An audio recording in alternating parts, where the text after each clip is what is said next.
قل ان صلاتی، آپ یوں کہیں ان صلاتی و نسکی، کہ میری نماز، میرا قربانی کرنا حج کے موقع پر ہو یا عید الاضحیٰ کے موقع پر ہو، ان صلاتی و نسکی، میرا نماز پڑھنا، میرا قربانی کرنا، و محیایا، میرا جینا، و مماتی، میرا مرنا، للہ رب العالمین، یہ سارا کا سارا اللہ کے لیے ہے جو تمام عالموں کا پالنے والا۔ اس میں 4 باتیں ہیں، ان صلاتی و نسکی، میرا نماز پڑھنا، میرا قربانی کرنا۔ اور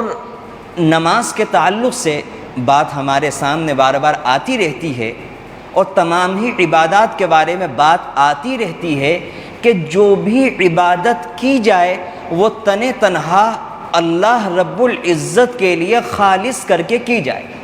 وما امروا الا ليعبدوا الله مخلصین له الدین حنفاء، یکسو ہو کر خالصتاً اللہ کے لیے عبادت کی جائے۔ اور اگر کوئی بھی عبادت چاہے وہ کتنی بھی عظیم الشان ہو، چاہے انسان اس کو کتنی بھی کثرت کے ساتھ کرے، لیکن اگر اس عبادت کے اندر ریاکاری اور شہرت شامل ہو گئی، یعنی انسان نے کرتے وقت یہ نیت کر لی کہ میں یہ والا کام اس لیے کر رہا ہوں تاکہ لوگ دیکھ کر واہ واہ کریں، تاکہ اس سے لوگ خوش ہوں، تاکہ میں لوگوں کی تعریفیں بٹور سکوں، تاکہ لوگ مجھے یہ والا کام کرتے ہوئے دیکھ کر نیک اور اللہ والا سمجھیں، اسی کو ریاکاری کہتے ہیں، اسی کو شہرت کی طلب کہتے ہیں، اسی کو اپنے آپ کو اچھا سمجھنا کہتے ہیں۔ جس بندے نے کسی بھی عبادت کے کرتے وقت اس بات کی نیت کر لی تو حدیث کے مطابق اس کی عبادت بالکل برباد ہو گئی۔ اور صرف یہی نہیں کہ وہ عبادت برباد ہو گئی، بلکہ وہ ثواب کی جگہ عذاب اور سزا کا اللہ رب العزت کی طرف سے مستحق ہو گیا۔ حدیث میں اللہ کے نبی علیہ الصلوۃ والسلام فرماتے ہیں من صلی یرائی فقد اشرک باللہ، کہ جس نے نماز پڑھی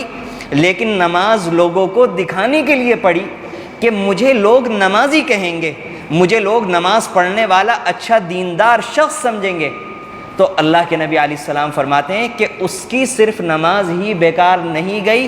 بلکہ یہ جو اس نے ریاکاری کی نیت کی تو اس کا یہ عمل ایسا ہے گویا کہ اس نے اللہ کے ساتھ کسی کو شریک قرار دے دیا، کیونکہ عبادت کی جانی تھی اللہ کے لیے، لیکن اس بندے نے نیت کی لوگوں کو دکھانے کے لیے، لوگوں کی نظر میں اچھا بننے کے لیے، تو جو کام اللہ کے لیے خاص ہے اس کام کو غیر اللہ کے لیے کرنا، یہی تو شرک ہے۔ ہم لوگوں کے ذہنوں میں نہ جانے کہاں سے غلط فہمی آ گئی ہے کہ شرک صرف اور صرف بتوں کے سامنے، مورتیوں کے سامنے ہاتھ جوڑ کر ان کی پوجا کرنے کو شرک کہتے ہیں، اور مسلمان تو شرک کا مرتکب ہو ہی نہیں سکتا۔ یہ ہماری غلط فہمی ہے۔ اگر نماز دکھاوے کے لیے پڑھی وہ بھی اللہ کے ساتھ شرک ہے۔ ومن صام یرائی فقد اشرک باللہ، اگر روزہ دکھاوے کے لیے رکھا، ریاکاری کے لیے رکھا، وہ بھی اللہ کے ساتھ شرک ہے۔ اگر حج ریاکاری کے لیے کیا، وہ بھی اللہ کے ساتھ شرک ہے۔ قربانی کسی کو دکھانے کے لیے کی، وہ بھی اللہ رب العزت کے ساتھ شرک ہے۔ کوئی بھی عمل اگر اس کے اندر دکھاوا، ریاکاری، شہرت کی طلب، جاہ کی طلب، کوئی بھی ایسی نیت ہو گئی جو اللہ کے لیے اس کو خالص کرنے میں مانع اور رکاوٹ بن گئی، تو حدیث کی روح سے وہ اللہ کے ساتھ شرک کرنے کے برابر ہے۔ تو ان صلاتی میں اللہ رب العزت نے اپنے نبی کو حکم دیا کہ اے نبی آپ یوں کہیے اور کریے اس کام کو، اور جب اللہ کے نبی کو جس بات کا حکم ہو تو امت اور چھوٹے وہ تو بدرجہ اولیٰ اس کے اندر شامل ہوں گے۔ جب اللہ کے نبی جیسے مخلص بندے کو، جن کی عبادتوں کے بارے میں ریاکاری کا تصور ہی نہیں، شرک کا تو کوئی تصور ہی نہیں، جب اللہ کے نبی کو حکم دے دیا گیا تو پھر عام بندہ تو اپنے آپ کو اس سے مستثنیٰ اور جدا کرنے کے بارے میں سوچ بھی نہیں سکتا۔ چنانچہ اس سے پتہ چلا ان صلاتی کہ میری نماز، یعنی یہ نماز جو ہمیں پڑھنی ہے وہ خالص اللہ کے لیے پڑھنی ہے۔ یہ نہیں کہ لوگ ہمیں نمازی سمجھیں، لوگ ہمیں دیندار سمجھیں، یا انسان یہ نیت نہ کرے کہ میں یہ کام کروں گا تو اس سے میرے دنیاوی مسائل حل ہوں گے، صرف اور صرف اللہ کے لیے کہ میرے مالک کا مجھے شکر ادا کرنا ہے، اس کی عبادت کرنی ہے، اس کا حکم پورا کرنا ہے، اس کو راضی کرنا ہے۔ اور دنیاوی مسائل وہ تو ضمناً اس کے اندر آ ہی جائیں گے، آپ نیت کریں یا نہ کریں۔ ہم یہ والی نیتیں کر کے اپنی عبادت کو کیوں خراب کریں، اپنی عبادتوں کو، اپنی محنت کو، اپنے پیسے کو کیوں برباد کریں؟ اس سے جو ہم دنیاوی مقصد کے حاصل کرنے کی تمنا، آرزو اور ارادہ کرتے ہیں، وہ تو اس کے ساتھ لازم اور ملزوم کا درجہ رکھتا ہے، وہ تو ہمیں حاصل ہو ہی جائے گا۔ جس انسان سے اللہ رب العزت راضی ہو جائیں تو پھر اس کے پریشانیوں کے دور ہونے میں، اس کی مشکلات کے حل ہونے میں کیا مسئلہ رہ جاتا ہے؟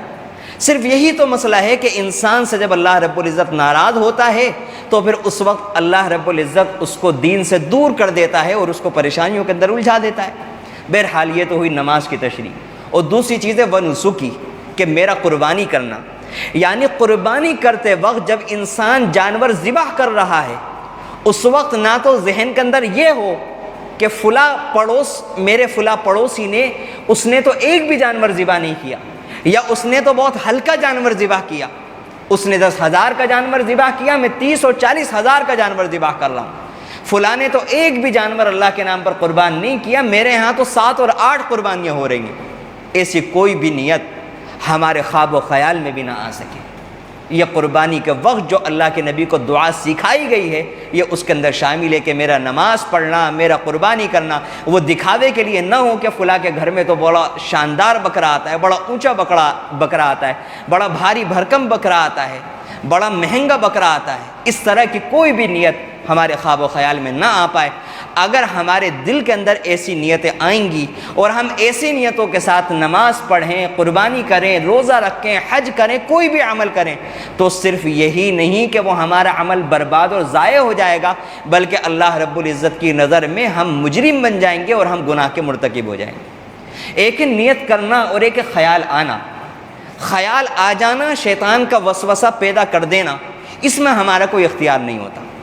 اور ایک ہے کہ انسان کا اس بارے میں پہلے سے سوچنا، اس بارے میں بات کرنا، اس بارے میں ارادہ کرنا اور پھر اسی نیت کے ساتھ اس کام کو کرنا، دونوں کے اندر زمین آسمان کا فرق ہے۔ ایک انسان روزانہ محنت کر رہا ہے، اپنی نیت کو مستحضر کر رہا ہے، اپنی نیت کو، اپنے دل کو بار بار جھانک جھانک کر دیکھ رہا ہے کہ نہیں، مجھے تو نماز اللہ کے لیے پڑھنی ہے، اور اللہ سے دعا کر رہا ہے کہ یا اللہ میری نماز سچی نہیں ہے، خالص نہیں ہے، ریاکاری شامل ہے، اے اللہ میں چاہتا ہوں کہ آپ کے لیے خالص پڑھ سکوں، اے اللہ یہ میرے بس کی تو نہیں ہے، آپ میری مدد فرما دیجئے اور میری نماز کو خالص بنا دیجئے۔ ایک ہے یہ انسان، اور ایک انسان جو اس بارے میں کبھی سوچتا ہی نہیں، کبھی اس والی کوالٹی کو، اس والی چیز کو حاصل کرنے کی تمنا ہی نہیں کرتا، اور اس کے برخلاف صرف یہی نہیں کہ تمنا نہیں کرتا بلکہ ریاکاری کی نیتیں کرتا ہے، اور نماز کے بعد مجلسوں میں بیٹھ کر جو نماز نہیں پڑھتے ان کو حقارت کی نگاہ سے دیکھتا ہے کہ وہ تو اتنا بڑا گنہگار آدمی ہے، اور مجھے دیکھو صاحب، میں تو اتنے وقت کی نمازیں پڑھتا ہوں، میں تو تہجد بھی پڑھتا ہوں، میں تو ذکر بھی کرتا ہوں، میں فلاں دینی مجلس کے اندر شرکت بھی کرتا ہوں۔